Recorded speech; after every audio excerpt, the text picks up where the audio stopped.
राम बसहु तिनके मन माहि। चरण राम तीरथ चल जाहि। तो महर्षि वाल्मीकि कहते हैं राम बसहु तिनके मन माहि। तो गोपियां जब जाने लगी तो चरण ने कहा रे भाई भाग्यशाली तो हम हैं जो गोविंद का दर्शन करने के लिए तुम लोग अपने अपने को भाग्यशाली कह रहे हो, लेकिन सबसे अधिक पहला भाग्यशाली मैं हूँ। अगर मैं न रहूं तो तुम न दर्शन कर पाओ और न वाणी से राम नाम संकीर्तन जिह्वा भले ही कर ले बैठे बैठे, लेकिन हाथ से कोई पूजन कहाँ कर पाएगा जा करके। उसके लिए तो भाई चलना पड़ेगा। तो चरण ने कहा नहीं मैं भाग्यशाली हूँ कि जो मैं सबसे पहले जा करके उनके दर्शन करने के लिए मैं जा रहा हूँ, इसलिए भाग्यशाली हम हैं। तो जब पुष्प टूट करके गिरे तो उसने कहा रे भाई आज नहीं तो कल, कल नहीं तो परसों जब गोविंद चल करके यहाँ आएंगे कभी यमुना के किनारे रमण रेती पर, तो यहाँ जहाँ मैं टूट करके गिरा हूँ ठाकुर जी इसी बालू में इसी रेणु में ठाकुर जी रेणु यमुना जी के इन कणों में लेटेंगे बैठेंगे उठेंगे कंदुक क्रीड़ा करेंगे, तो उनके चरणों का स्पर्श करके मैं भाग्यशाली हो जाऊंगा। इस तरह से भगवान का दर्शन करने के लिए गोपियां चल रही हैं। चलो नंद घर चलो देखिया वे नंद घर लाला हुआ, चलो देखिया वे नंद घर लाला हुआ, चलो देखिया वे नंद घर लाला हुआ, लाला हुआ रे देखो लाला हुआ, लाला हुआ रे देखो लाला हुआ। यदुकुल के वो यदुवंश के कुल का उजाला हुआ, यदुवंश के कुल का उजाला हुआ, चलो देखिया वे नंद घर लाला हुआ, चलो देखिया वे नंद घर लाला हुआ। सखी ब्रिज के सब बाल हो के दिल में खुशहाल, सखी ब्रिज के सखी ब्रिज के सब बाल हो के दिल में खुशहाल, भैया गर्दन में डाल नाच जय जय करताल, भैया गर्दन में डाल नाच जय जय करताल। आज नंद का नसीबा उजाला हुआ, आज नंद का नसीबा उजाला हुआ, चलो देखिया मैं नंद घर लाला हुआ, चलो देखिया मैं नंद घर।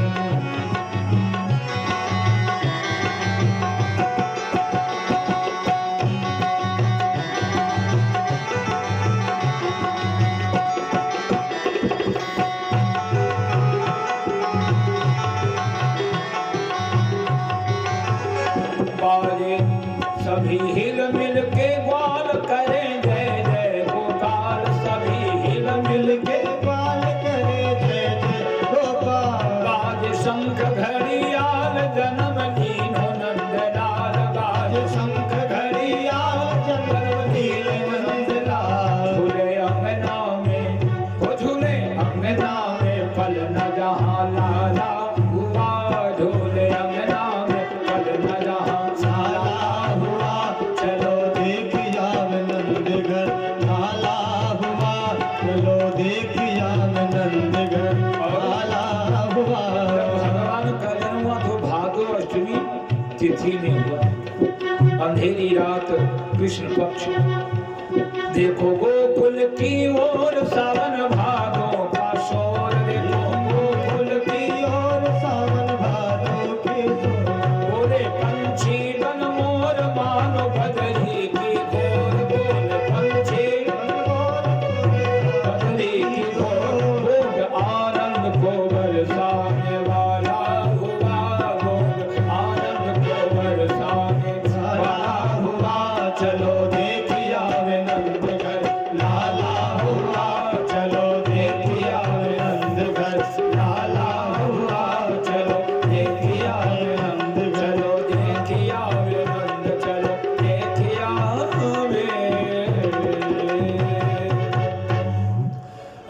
ठाकुर जी का दर्शन करने के लिए गोपियां आ रही हैं मस्ती में गाते हुए, और मस्ती में गाती हुई सभी आ रही हैं। लेकिन इधर कंस को चैन कहाँ, क्योंकि कंस तो जन्मजात भगवान को अपना शत्रु मानता है। इतना बड़ा शत्रु मानता है कि भगवान कृष्ण को शत्रु के रूप में अगर कोई उसके आगे छौंका हुआ दाल, जीरा से छौंकी हुई दाल अगर परोस दिया अस्थि और प्राप्ति ने, उसकी दोनों पत्नी ने, तो उसमें काला जला हुआ जीरा देख करके फेंक दिया करता था कि इसमें भी मेरा वो शत्रु बैठा है। एक दिन अस्थि प्राप्ति दोनों पत्नी ने कंस के आगे पपीता अमनिया करके रख दिया। समझो से एक काला बीज उसमें रह गया और उसको दिखाई पड़ गया खाते समय। फेंका बड़ी जोर से, डांटा, कहा कि इसमें मेरा शत्रु बैठा हुआ है, तुझे दिखाई नहीं देता? कहा अरे स्वामी, ये तो हो सकता है रह गया हो काला बीज। मानो नारद जी ने कह दिया था कि तुम्हारा जो शत्रु होगा बांसुरी वाला होगा, काला काला होगा। बस यही उसके दिमाग में बात बैठ गई, मन मस्तिष्क में, और यही चिंतन सदैव करता रहता था। इसलिए सप्तम स्कंध में जब सुखदेव जी से परीक्षित ने पूछा कि महाराज एक बात बताइए, भगवान भक्तों का पक्ष लेते और दुष्टों को मारते हैं, तो ऐसा क्यों? उनके दृष्टि में तो दोनों प्रिय हैं, दोनों सम बराबर होना चाहिए, वो समदर्शी हैं। तो सुखदेव जी ने कहा राजन, कंस आदि इन दुष्टों ने भगवान का जो चिंतन किया वो ईर्षा से, ईर्षा भाव से, इसलिए भगवान ने इनको मारा। और भक्त लोग, देवता लोग चिंतन करते हैं इनका भक्ति भाव से, इसलिए इनको तारते हैं और दुष्टों को मार करके तारते हैं। भाई भगवान को प्राप्त करने के लिए दो ही उपाय हैं, या तो माला के बल पर या तो भाला के बल पर। तो रावण कंस आदि भाला के बल पर भगवान की मुक्ति प्राप्त किया, और भक्त जो हैं, परम भागवत भक्त जो हैं, वो माला के बल पर राम राम राम राम राम राम भजन करके भगवान की दिव्य गति को प्राप्त करते हैं। तो कंस को चैन कहाँ है?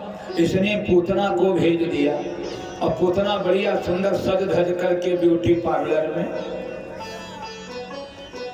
आ गई, अपने कुचाओं में, स्तनों में विष लेपन करके, कालकूट जहर लेपन करके आ गई, और जहर लेपन करके आ गई।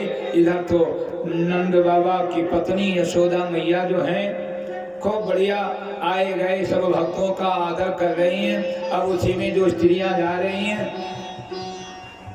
देवांगनाएं जो गोपी के रूप में हैं, उन सबों का स्वागत कर रही हैं, और उसी में लग गई। इधर पलना में लाला को अकेले सोए हुए देखा, और इसको मौका मिल गया, बस लाला को उठा लिया।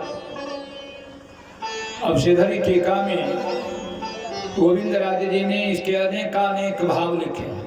एक दो भाव आइए हम बता देते हैं, क्योंकि कथा बहुत है, इसलिए हम बहुत विस्तार व्यास नहीं करेंगे, कहीं समास से और कहीं व्यास से वर्णन कर रहे हैं।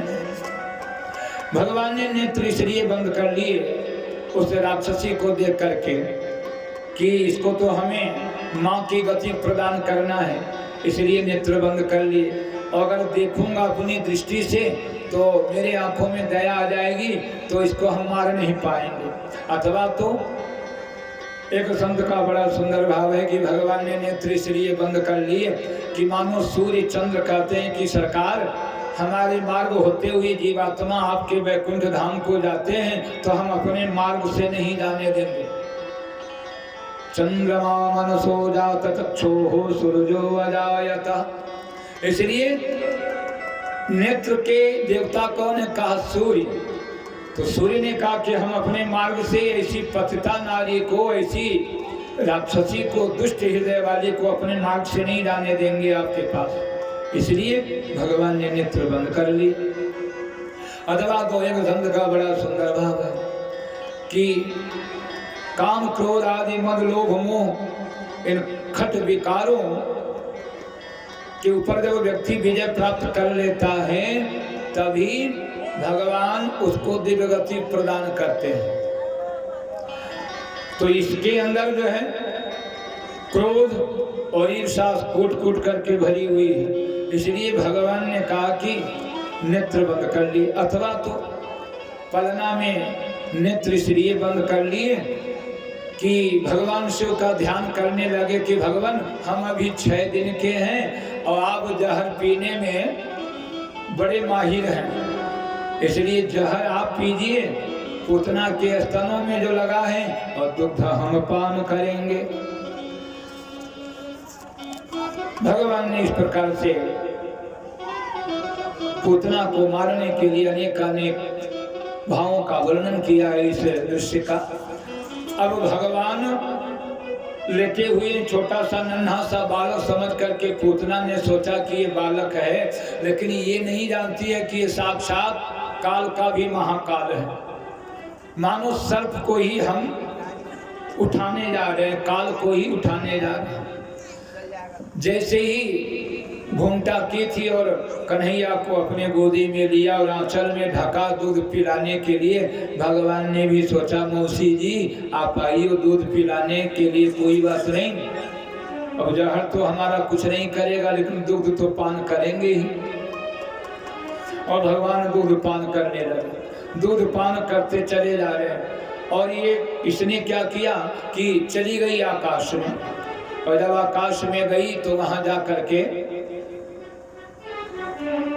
सोचा कि यहीं से पटक देंगे, इसको मर जाएगा। लेकिन भगवान भी उसके कुचाओं को पकड़े हैं। बच्चों की आदत होती है, नवजात शिशुओं की, कुचाओं को पकड़ करके भगवान दूध पान कर रहे हैं, और दूध पान करते करते उसके प्राणवायु को खींच रहे हैं। और जब उसके प्राणवायु को खींच रहे हैं तो अब चिल्लाई बड़ी जोर से, क्योंकि उसके मर्म स्थानों में खूब पीड़ा हो रही है, दर्द हो रहा है। वेदव्यास जी कहते हैं सामुंच मुंचालमिति प्रभाषणे निशपीड्यमानाखिल जीव मर्मणि विवृत्त नेत्रे चरणौ भुजौ मुहुः प्रसविन्न गात्राक्षिप्तिरुरोधः। सामुंच मुंचालमिति प्रभाषणे, अरे छोड़ दे छोड़ दे छोड़ दे। भगवान ने कहा पकड़ लिया तो कहाँ छोड़ूंगा, अब तो तुझे दिव्य गति प्रदान करके ही सांस लूंगा। भगवान ने उसको अपना दिव्य गति प्रदान किया, और जब मर गई तो धड़ाम से नीचे गिरी। भागवत में वर्णन आता है कि 18 किलोमीटर की दूरी तक, 6 कोस की दूरी तक जितने पर्यावरण थे वृक्षादि सब चूर्ण हो गए। मानो अपने जलाने का उपाय उसने खुद कर लिया था, लकड़ी इकट्ठा कर लिया था कि किसी को इकट्ठा न करने पड़े। अब इतना विशाल काय, ब्रिज के संत लोग अर्थ करते हैं कि कान गिरा इसका कानपुर में, इसलिए नाम पड़ गया कानपुर। हाथ गिरा हाथरस में, इसलिए हाथरस नाम पड़ गया। और नाक उसकी गिरी नासिक में जाकर के, इसलिए नासिक उसका नाम पड़ गया। ये ब्रिज के संतों का अपना अपना भाव है। तो अब ठाकुर जी उसके वक्षस्थल पर लेटे हुए खूब खेल रहे, और इतना विशाल काय कि लोग पहुंच नहीं पा रहे, इधर हल्ला हो गया कि अरे कन्हैया को उठा ले गई राक्षसी। यशोदा मैया सुनते ही गिरते पड़ते दौड़ते हुए भागी लाला को उठाने के लिए, लेकिन अब उठी पहुंच नहीं पा रही हैं। तो गोप कुमारों ने सीढ़ी लगाई, और सीढ़ी लगा करके कन्हैया को उतारा गया। यशोदा मैया ने अपने गोदी में लिया और चली आई गौशाले में।